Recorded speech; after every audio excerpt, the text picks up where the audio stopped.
दोस्तों नमस्कार। आज गणतंत्र दिवस की आपको बहुत बहुत शुभकामनाएं। आज हम मालवीय में सनातन धर्म मंदिर, जिसे लक्ष्मी नारायण मंदिर भी कहा जाता है, जो हम लोग लगभग बचपन से अपने देख रहे हैं। अगर हमारी 50 साल की उम्र है, आयु है, तो ये लगभग 80 वर्ष पुराना मंदिर बताया जाता है। ये देखिए कितना भव्य मंदिर है, कितना खूबसूरत इसका प्रांगण है। इसको आप देखें तो नीचे दुकानों के परिसर भी हैं। इस मंदिर के ठीक नीचे देख सकते हैं आप सभी दुकानें। अब हम इसके अंदर प्रवेश करेंगे। देखिए कितना खूबसूरत बना हुआ है ये। काफ़ी वर्षों पुराना है ये मंदिर, और इसके संचालकों द्वारा भी बहुत अच्छा इसके अंदर किया गया व्यवस्था है। और ये देखिए सामने जो बना हुआ है, इस प्रकार से देव दर्शन आपको प्राप्त होंगे भगवान लक्ष्मी नारायण जी के, कृष्ण जी के। ये देखिए इस प्रकार से एक खूबसूरत प्रांगण है यहाँ पर देव दर्शन। ये काफ़ी वर्षों पुराना मंदिर है। 80 वर्ष हो चुके हैं इस मंदिर को। संस्थाओं द्वारा संचालित होता है ये संस्थाओं का पूरा इसमें विवरण दिया गया है। कोई भक्त यदि दान देना चाहे तो क्यूआर कोड के माध्यम से भी दान दे सकता है। और इसमें हम एक बात कहना चाहेंगे। अब हम मंदिर परिसर से थोड़ा सा बाहर निकलते हुए बात करना चाहेंगे। ये इतना वर्षों पुराना जो मंदिर है, 80 वर्ष इसको बताया जाता है बने हुए हो चुके हैं लक्ष्मी नारायण मंदिर को।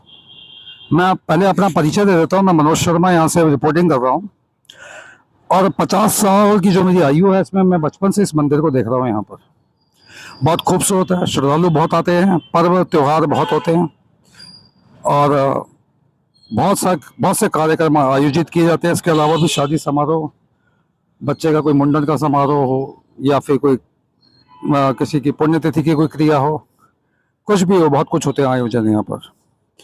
तो और अन्य मंदिरों की तरफ भी लोग श्रद्धालु आते हैं, बहुत सा दान देते हैं, सब कुछ देते हैं। और वो दान जो इतने वर्षों से जो मिलता आया है, उसका उपयोग और उपभोग की अगर बात करते हैं हम लोग, तो क्या वो सारा का सारा दान जो है इसी व्यवस्था के ऊपर ही खर्च हो जाता है? उसका कोई विवरण मिलता है, ऑडिट मिलती है किसी चीज़ की कि वो दान का खर्च जा कर रहा है? इतना दान मिला हुआ इस मंदिर में, इतना बड़े बड़े लोग इस मलबगढ़ के अंदर रहते हैं, इससे अमीर लोग भी आते हैं, इतना खूब दान करते हैं। नीचे देखिए दुकानों से भी काफ़ी कुछ मिलता होगा, रेंट भी मिलता होगा मंदिर को। तो सारा का सारा दान का खर्च हो जाता है इस मंदिर का। मैं एक शाक द्वीपीय ब्राह्मण हूँ। अगर कोई कहे कि मंदिर के ऊपर मैं टिप्पणी कर रहा हूँ, तो मैं एक शाक द्वीपीय ब्राह्मण हूँ, और मग ब्राह्मण जिसे कहा जाता है। और हमारे वंश का इतिहास बहुत पुराना है। इसका विवरण कहीं से भी कोई खंगाल करके निकाल सकता है, तो मुझ पर तो कोई उंगली नहीं उठा सकता। परंतु मैं इस बात के लिए ज़रूर कहूँगा, मालवीय नगर में जहाँ पर जन सुविधाओं की बहुत कमी है, मालवीय नगर के अंदर जन सुविधाओं की, और बावजूद उसके क्या है कि अब ऐसी धार्मिक संस्थाओं के पास अगर कुछ पैसा आता है, पैसा मिलता है उन लोगों को, तो उसका उपयोग से सदुपयोग करना चाहिए ना जन कल्याण के लिए। वो धन अगर आपके पास पड़ा हुआ, पर्याप्त राशि अगर आपके पास बैंकों के अंदर मौजूद और पड़ी हुई है, तो वो धनराशि आप लोग क्यों जन सुविधाओं के लिए इस्तेमाल नहीं करते? क्या आपके पास मंदिर का कोई प्रोजेक्ट है? कोई प्रोजेक्ट है मंदिर का अपना, जिसके ऊपर आप काम करेंगे भविष्य में? या आपके पास वो आया हुआ दान का पैसा पड़ा रहता है? वो पैसा क्यों पड़ा रहता है? क्या वो सारा का सारा आप खर्च कर देते हैं पूरी मेंटेनेंस के ऊपर? मेंटेनेंस के लिए तो नीचे दुख शॉप्स भी हैं, कुछ कल्याणकारी अपनी छोटी छोटी योजनाएं चला रखी, होम्योपैथिक के कुछ क्लिनिक चला रखे हैं, या फिजियोथेरेपी के भी क्लिनिक अंदर चला रखे हैं। उसके बावजूद भी कोई कमी नहीं है, तो छोटी छोटी चीज़ें तो कोई भी कहीं पर भी चला ही देता है, इसमें कोई बड़ी बात तो है नहीं। तो बड़ी बात तो इसमें ये है कि जो इतना धन और दान आता है वो कहाँ जाता है, हमारा प्रश्न है। और दूसरा, उसमें जो कमेटी है, वो जो कमेटी का कभी इलेक्शन वगैरह हुआ है, चुनाव हुआ है कभी?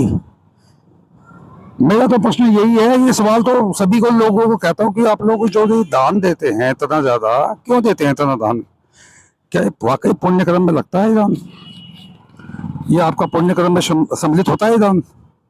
जब इतना पैसा कमाता है, मंदिर कमाता है, क्या देवी देवताओं को पैसों की जरूरत पड़ती है इतना, जिसमें कि ये इतना इकट्ठा करते जाते हैं दान, लोगों से लिए जाते हैं?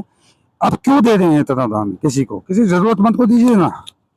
मैं इसके खिलाफ बोल नहीं रहा हूँ, मैं उस पक्ष की बात करता हूँ जहाँ पर कि मैं देखता हूँ मालवीय के जन सुविधाएं नहीं है यहाँ पर।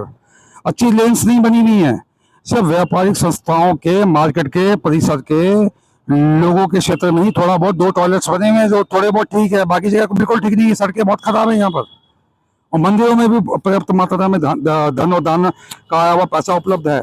वो लोग भी जन कल्याण के लिए क्या इस्तेमाल नहीं कर सकते उस पैसे को? क्यों नहीं करते हैं उस पैसे का इस्तेमाल? वो मुझे बताएं, वो बैंकों में पड़ा हुआ पैसा कर क्या रहा है? क्या ये ऑडिट रिपोर्ट से अपनी बताएंगे? ये सार्वजनिक स्थल है मंदिर, कोई व्यापार करने का संस्थान नहीं है। और मंदिरों में ज्यादातर मैंने देखा है, मंदिरों में क्या है, धार्मिक स्थलों में, बहुत जगह धार्मिक स्थलों में चाहे किसी धर्म का हो, मेरे को बोलते हुए कोई आपत्ति नहीं है। और राजनीति से, धर्म से या किसी संगठन से हमारा कोई सरोकार नहीं है। हम तो सब पब्लिक रिपोर्ट को आपके सामने इशू करते हैं, पेश करते हैं। क्या ये पैसा जो जो इकट्ठा किया जाता है, एक जाता का कर क्या रहे हैं, जब इसका कोई सदुपयोग है ही नहीं जनता के लिए? और हम लोग देते भी क्यों हैं? हमें जरूरत क्या पड़ी हुई है देने की? इतना दान हम लोग देते हैं, उसका कोई लाभ क्या है? सब मंदिर परिसर को सजाना, वो सज चुका है, पहले ही सज चुका है। क्या जरूरत है और सजाने की? आपका दान को लगने वाला नहीं है। मेरी आपसे प्रार्थना है, कृपया करके इस प्रकार से दान देना तो कम से कम बंद करें। और ये इतने समय से जो, बेशक हमारा कोई मतलब ना हो इस बात से, पर मतलब है, हम जानना जरूर चाहेंगे, जनता जानना चाहेगी इतने समय से अगर यहाँ कोई कमेटी है तो यहाँ इलेक्शन आज तक क्यों नहीं हुआ? और इतना कुछ दान मिलने के बावजूद भी क्यूआर कोड लगा करके डोनेशन के ऊपर जो एक बोर्ड लगा कर ये बना दिया जाता है, पोस्टर बना दिया जाता है कि आपको देना हो तो कुछ, आपके पास पैसा ना हो तो बेशक पेटीएम से कर दें आप पैसा। मतलब सुविधाएं आपको देनी कि लोग देते जाएं, बस देते जाएं आप लोगों को। और आपको लेने की जरूरत क्या, जब आपके पास बहुत ही पड़ा हुआ है? नहीं पड़ा हुआ तो आप सार्वजनिक तौर पर बोल दीजिए, ऑडिट रिपोर्ट का अपनी खुलासा करिए, साफ साफ बोल दीजिए कि हमारे पास पैसा ही नहीं है जी, हमें जरूरत है। और किस लिए जरूरत है आप ये भी बताएं।